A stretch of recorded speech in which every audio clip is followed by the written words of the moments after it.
Straight back onto the all-weather for race number 5, the 5th event. Once more over the 1650. This is a Class 4, headed by Play It. One start on the all-weather so far. Founds and Purton combined. Happy and healthy. First time for him. He and Swiftness ran last week. Grandmaster beaten favourite on his last 2 starts. Forever Posh, a course and distance winner back in May, and Best Effort just his 2nd start here on the all-weather surface. Interesting to see what happens with Hinyon's Swiftness in this event. He's drawn 2 and he's stepping to the longer trip.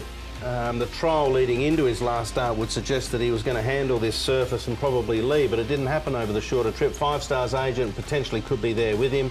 Grandmaster was declared Aurora at the end of his last start, so that's a little concerning. Forever Posh has got an ideal barrier to either be leaders back or 3 back the fence. I don't think they'll break any records. Just a one piece here, short piece. He looked good in the morning. It was a nice workout from him, and he just went away from Wonderful Tiger and hit the end of his gallop well. So he's a good fiddle coming into this. Yeah, normally finishes off his racing well as well. We'll see him in a second. We're going to start off though with play a bit of turf form here at Happy Valley. Now I was slightly surprised that he went off favourite. He didn't run too bad. He was 4th there. Yeah, and I think you'll be forgotten about on this occasion, Andrew, because of the situation here. He sort of loomed up, didn't he? Just here you think, big chance, and then he was sort of a little bit all over the shop, and City Winner gave him windburn as he went past. But I think coming on to this surface again might be just what he likes. So I thought that was a good run from Play It. I think out of the horses in this race, there might be 2 that could potentially get into Class 3. He's one of them, and maybe Hinyon Swiftness the other if he can get his best act together. You can have that one. I'm not a big fan of the horse. You're not a fan of Play It? No, I don't. I don't think he's acclimatised well. So, but Zach Purton stuck with him, so that's a positive. Yeah, no, I flirted with him, but I ended up leaving him out in the end. But we'll move on to some genuine all-weather form here. 5 Stars Agent, imagine he'll roll forward. Forever Posh, not his best effort. I think we'll see better on Saturday. Yeah, look, when Forever Posh did win his race on the all-weather, it was most impressive. He won really nicely. Didn't do too much here. Look, Grandmaster, I put in the numbers, but he is Aurora, which is a concern, and Joe Moreira's aboard. He's going to come up favourite. I think he's worth taking on a win line. Yeah, I've got him in 2nd. Definitely the roaring situation's a bit of a concern, but he hasn't done a great deal wrong from just 4 starts. Sure Piece is a good, honest horse on the dirt. So you'd have to consider him, I would have thought. Yeah. All right, well, that was Grandmaster in race action. Let's have a look at him in a recent trial as well. And Moreira was quite positive on this occasion, jumped to the front, and he's done it nicely.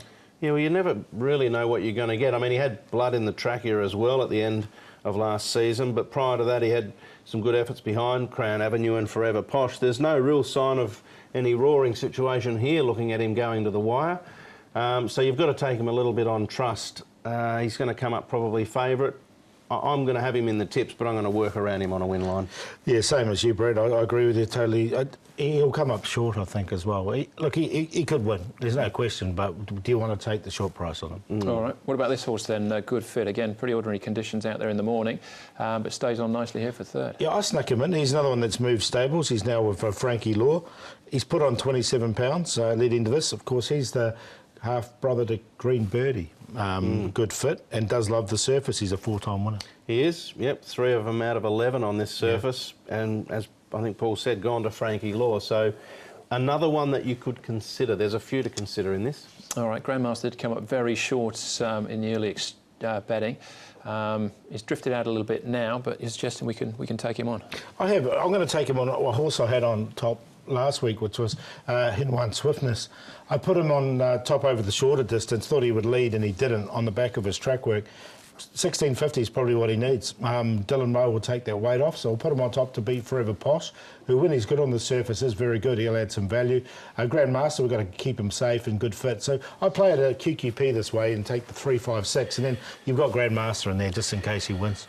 Yeah, look, it's a race with a number of horses that are a little bit unreliable in it, so I'm going to make my long shot here. I'm going to go Forever Posh. I thought his trial leading him was terrific, and it's a similar circumstance for him there on Saturday as it was 3 starts ago when he won for Chad Schofield. Grandmaster, but he's been declared Aurora. Hinyon Swiftness, he looked ordinary over 1200, but 1650 could be different. I'm going to make Play It my long shot because I think he might go better on the surface, and I thought he wasn't disingenuous at the Valley, so 6-5-3-1, but it's a race that got a lot of ifs and buts. I think